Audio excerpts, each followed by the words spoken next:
thì nên mà một tổ xe sẽ gió chảo chả có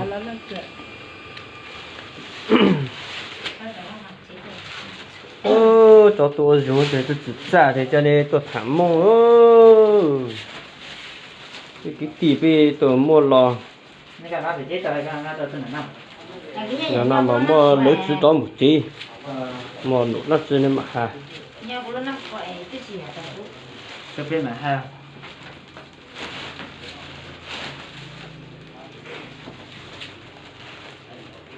mua tỉ bùa su thầu thỉnh là cho tỉ bùa một nhóc không một lão dù tỉ bùa thì sứ lúc sát lúc rồiอยู่ha thì thảm mong ha mua cho nó thầy cho nó mì sứt lửa xe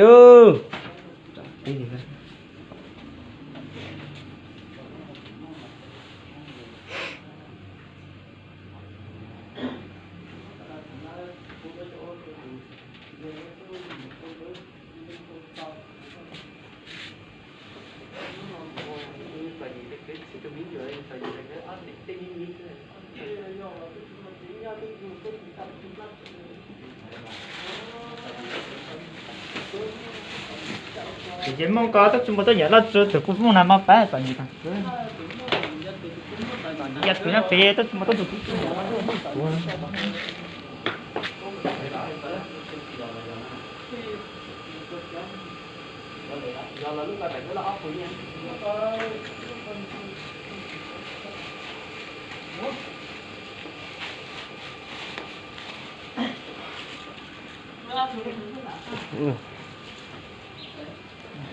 mà tôi sợ nó cho một tí được ta chứ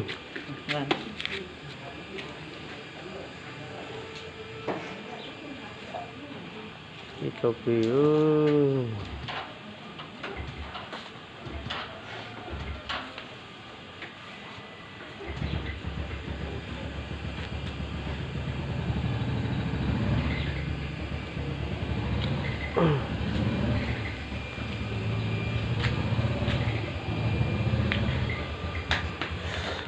chứ nó chừng gan đó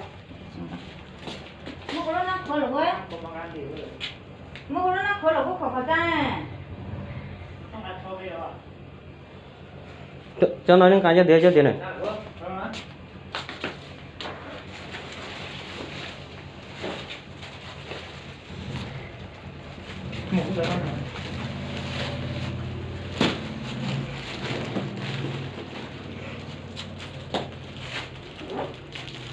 giải nhất phóng gì nhau à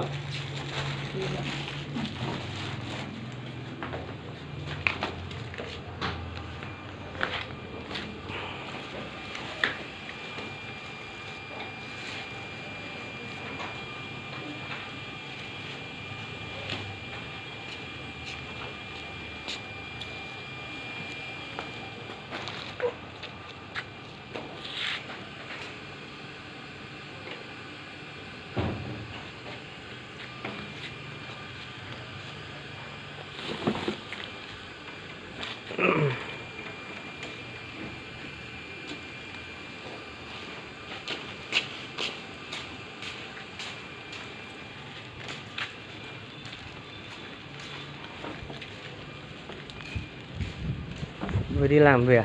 Rồi đi làm rồi. Thế á?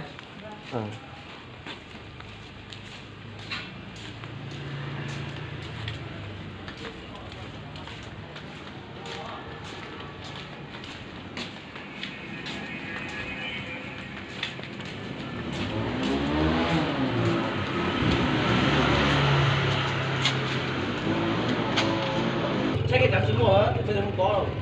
Tầm 7 giờ không có xe đi đâu. Xe MZ nguyên là 7 giờ không có rồi.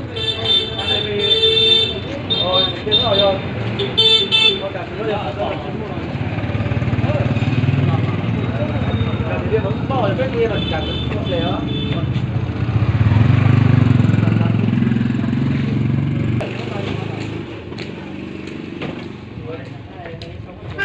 Nó lòng chí Mua phải khâu cho cá lên mẹ. ôi giờ đó mua khâu cho cá rồi đó Chờ em tí.